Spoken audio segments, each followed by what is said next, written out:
లోకేష్ గారు మీరు ఢిల్లీకి రండి అంటూ కేంద్ర హోంశాఖ మంత్రి అమిత్ షా నారా లోకేష్ గారికి కాల్ చేసి ఢిల్లీకి రమ్మన్నారు అంటూ ఒక వార్త ఇప్పుడు సోషల్ మీడియాలో చక్కర్లు కొడుతున్నటువంటి నేపథ్యంలో ఈ అంశం మీద మనతో మాట్లాడేందుకు తెలుగుదేశం పార్టీ అధికార ప్రతినిధి సూర్యదేవి లత గారు మనతో ఉన్నారు. లత గారితో మాట్లాడదు. లత గారు నమస్తే. నమస్తే. లత గారు, అమిత్ షా లోకేష్ గారికి ఫోన్ చేసి లోకేష్ గారు మీరు ఢిల్లీకి రండి అంటూ మాట్లాడారని ఇప్పుడు ఒక వార్త సోషల్ మీడియా వేదికగా చక్కర్లు కొడుతూ ఉంది. ఏంటి నిజంగా అమిత్ షా గారు లోకేష్ గారికి కాల్ చేసి ఢిల్లీ రమ్మన్నారా? ఢిల్లీ రమ్మంటే ఎందుకు రమ్మని ఉండొచ్చు అంటే ఏం చెప్తారు? అంటే లోకేష్ గారు ఇప్పుడు భవిష్యత్తు తరాలకి లీడర్. సో తెలుగుదేశంకి ఆశాజ్యోతి.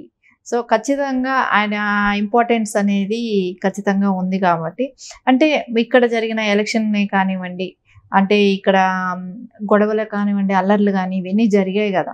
సో వీటన్నిటి దృష్ట్యా కూడా ఒక చర్చించుకునే అవకాశం కానీ ఒక డిస్కషన్ సిట్ కూడా రావటం జరిగింది. సో బ్యాలెట్ బాక్సులు పగలగొట్టడం కూడా మనం చూసాము. అంటే ఈవీఎంలని పగలగొట్టమే కానివ్వండి, దాని మూలన కేసులు అవటమే కానివ్వండి, కొన్ని వెలుగులోకి వచ్చాయి, ఇంకా వెలుగులోకి రానిటివి కూడా ఉన్నాయి. వీటన్నిటి దృష్ట్యా కూడా ఆయన వెళ్ళి దాని గురించి, అంటే ఆయన నాట్ ఓన్లీ పార్టీ పరంగా కాకపోయినా కూడా ఆయన సెంట్రల్ హోమ్ మినిస్టర్ కూడా. సో దాని గురించి అవకాశం చెప్పుకునే అవకాశం కూడా ఉంటుంది.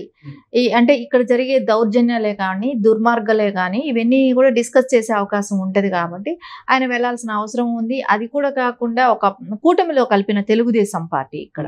సో ఖచ్చితంగా బీజేపీలో కూటమిలో ఉన్నాం కాబట్టి, సో ఎన్డీఏలో ఉన్నాం కాబట్టి ఖచ్చితంగా వాళ్ళు తో వెళ్ళి కలిసే అవకాశం ఉంటది కదా. సో వాళ్ళు పిలవటం కానివ్వండి, ఇక్కడ జరిగిన ఇష్యూస్ గురించి డిస్కస్ చేసే అవకాశం కూడా ఉంటది. సో అందుకోసం రమ్మని చెప్పడం కూడా ఉండొచ్చు. ఇప్పుడు ఏంటంటే అంటే సార్వత్రిక ఎన్నికల ప్రచారంలో పాల్గొనేందుకు కూడా ఇక్కడ నారా లోకేష్ గారికి అలాగే నారా చంద్రబాబు గారికి ఉన్నటువంటి చరిష్మాని, క్రేజ్ని భారతీయ జనతా పార్టీ పెద్దలు వాడుకోవాలని చూస్తున్నారు. అందులో భాగంగానే నారా లోకేష్ గారితో ఎన్నికల ప్రచారం చేయించాలి అనుకోని భావిస్తున్నారు అంటూ రకరకాలుగా వార్తలు వస్తున్నాయి. నిజంగా భారతీయ జనతా పార్టీ పెద్దలు నారా లోకేష్ గారిని అడిగారా ఎన్నికల ప్రచారంలో పాల్గొనమని? ఒకవేళ అడిగితే నారా లోకేష్ గారు ఎన్నికల ప్రచారంలో పాల్గొనే అవకాశం ఉందా అంటే ఏం చెప్తారు? అడుగుంటే, అంటే అడిగారా లేదనేది ఇంకా క్లారిటీ లేదు కాబట్టి, ఒకవేళ అడుగుంటే చేయాల్సి వస్తే తప్పకుండా చేస్తారు. ఎందుకంటే కూటమిలో ఉన్నప్పుడు సో అందరూ కలిసి చేయాల్సిన బాధ్యత ఉంటుంది కాబట్టి, లోకేష్ గారు ఆ బాధ్యత ఉంటే నెరవేర్చడంలో తప్పు లేదు కాబట్టి, అది ఉన్నప్పుడైతే అవసరం ఉన్నప్పుడైతే వెళ్లాల్సిన అవసరం ఉంటుంది కాబట్టి ఖచ్చితంగా వాళ్ళకి అవసరమై పిలిస్తే మటుకు లోకేష్ గారు స్పందించడానికి రెడీగానే ఉంటారు. దానిలో ఎలాంటి డౌట్ కూడా లేదు. సో ఇప్పుడు రమ్మనటం ఏమంటే, అంటే ఇది డిస్కషన్సే కానివ్వండి, అంటే ఇక్కడ జరిగినవే కానివ్వండి, ఇంకా రేపు పొద్దున మళ్ళా ఖచ్చితంగా ఆయనకే, మనకు లోకేష్ గారే కాదండి, అమిత్ షా గారు కూడా ఏం చెప్పారు, ఖచ్చితంగా తెలుగుదేశం అధికారంలోకి వస్తుంది, అంటే కూటమితో కలిపిన తెలుగుదేశం అధికారంలోకి వస్తుంది, చంద్రబాబు నాయుడు గారు సీఎంగా ప్రమాణ స్వీకారం చేస్తారు 4వ సారి, 9వ తారీఖు జరుగుతుంది అని కూడా డేట్ కూడా చెప్పారు. సో వీటన్నిటి దృష్ట్యా కూడా ఇప్పుడు 7వ సారిగా అయ్యే పోలింగ్ కూడా 7th టర్మ్ వచ్చే పోలింగ్ ఇది కూడా, అది కూడా కంప్లీట్ అవుతుంది. సో ఇవన్నీ కంప్లీట్ అయ్యేటప్పటికి, సో ఇక్కడ రేపు పొద్దున అధికారం వచ్చినాక చర్చించాల్సిన విషయాలే కానివ్వండి, దాని గురించి డిస్కషనే కానివ్వండి, ఇవన్నీ కూడా ఉండొచ్చు. ఇప్పటికే కేంద్రంలో మళ్ళీ ఎన్డీఏ కూటమి అధికారంలోకి రాబోతుంది అంటూ కూడా సర్వేలన్నీ ఢంకా బజాయిస్తున్నటువంటి నేపథ్యంలో కేంద్రంలో ఎన్డీఏ కూటమి అధికారంలోకి రావడానికి కారణం నారా చంద్రబాబు గారు కూడా ఉన్నారు. నారా చంద్రబాబు గారి కృషి వల్లే కేంద్రంలో మళ్ళీ ఎన్డీఏ కూటమి అధికారంలోకి రాబోతుందని ఇటు మోదీ గారు, అమిత్ షా గారు భావించారని, అందుకే ఆంధ్రప్రదేశ్కి అలాగే చంద్రబాబు గారికి, నారా లోకేష్ గారికి భారీ ఆఫర్ చేయబోతున్నారు వారు అంటూ కూడా రకరకాలుగా కొన్ని వార్తలు అయితే వస్తున్నాయి. అలాగే ఒకవేళ గనక ఆంధ్రప్రదేశ్లో ఎన్డీఏ కూటమి గనక అధికారంలోకి వస్తే ఎన్డీఏ కూటమి నుంచి 2-3 కేంద్రంలో మంత్రి పదవి ఇచ్చే అవకాశం ఉంది. వారిలో నారా లోకేష్ గారు కూడా ఉండే అవకాశం ఉంది. నారా లోకేష్ గారికి కేంద్ర మంత్రి పదవి ఇచ్చే అవకాశం ఉంది అంటూ రకరకాలుగా కొన్ని వార్తలు అయితే వస్తూ ఉన్నాయి. వాటిని ఎలా చూడొచ్చు అంటారు? అంటే ఖచ్చితంగా ఈ కాంబినేషన్ అనేది ఇప్పుడు కాదు, గతం నుంచి కూడా ఎప్పుడు successful combination BJP Telugu Desam. So ఎప్పుడు కలిసినప్పుడు ఎప్పుడు అధికారంలోకి వస్తూనే ఉంది రెండు పార్టీలు కూడా. అంటే బీజేపీ అధికారంలోకి వస్తుంది, తెలుగుదేశం కూడా అధికారంలోకి వస్తుంది. సో సక్సెస్ఫుల్ కాంబినేషన్ ఇక్కడ. సో గతంలో కూడా మినిస్ట్రీస్ ఉన్నాయి, తెలుగుదేశంకి సెంట్రల్ మినిస్ట్రీ కూడా ఇవ్వటం జరిగింది. గతంలో కూడా 2 మినిస్టర్స్ ఇవ్వటం జరిగాయి. సో ఇప్పుడు కూడా ఇచ్చే అవకాశాలు కూడా ఉండొచ్చు, కాదనలేము. ఖచ్చితంగా ఇస్తారని కూడా భావిస్తున్నాం.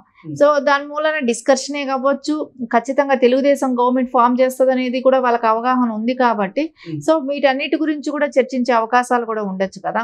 సో దానికోసం రమ్మని చెప్పటం కూడా ఉండొచ్చు. సో ఏదేమైనా తెలుగుదేశం విన్ చేస్తున్నాం, గవర్నమెంట్ ఫామ్ చేస్తున్నాం, ఎన్డీఏ కూడా గెలిచే అవకాశాలు కనపడుతున్నాయి అంటున్నారు. సో అది కూడా గవర్నమెంట్ ఫామ్ చేస్తుంది. సో వీటన్నిటి దృష్ట్యా చర్చించే అవకాశాలు అయితే స్పష్టంగా మనకి ఇక్కడ అనిపిస్తూనే ఉంది.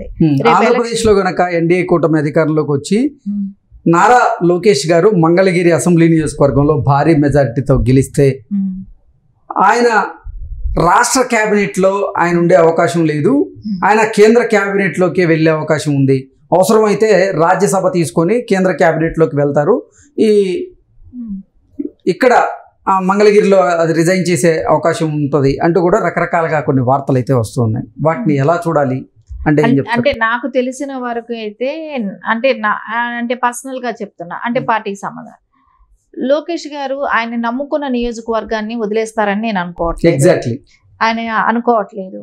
ఖచ్చితంగా ఆయన నమ్ముకొని, అంటే ఆయన వద్దనుకొని ఉంటే ఎప్పుడో రాజ్యసభకి మొగ్గు చూపుని ఉంటే అసలు పోటీ చేసేవాడు కూడా కాదు. సో వేరే వాళ్ళకి కేటాయించేవాళ్ళు. ఆయన అంటే ఎప్పుడు కూడా తెలుగుదేశం అక్కడ గెలిచింది లేదు గతంలో కూడా. అలాంటి నియోజకవర్గాన్ని సెలెక్ట్ చేసుకొని అక్కడ ఫైట్ చేస్తూ కూడా సో దానికోసం కృషి చేస్తూ ఎట్టి పరిస్థితుల్లో మంగళగిరిలో తన సత్తా ఏంటో చూపించాలని బలంగా ఆయన అక్కడ కష్టపడ్డారు. ఈసారి అక్కడ గెలిచే అవకాశం ఉంది, 1,00,000కి పైగా మెజార్టీ రాబోతుంది అంటూ కూడా అన్ని సర్వేలు చెప్తూ ఉన్నాయి.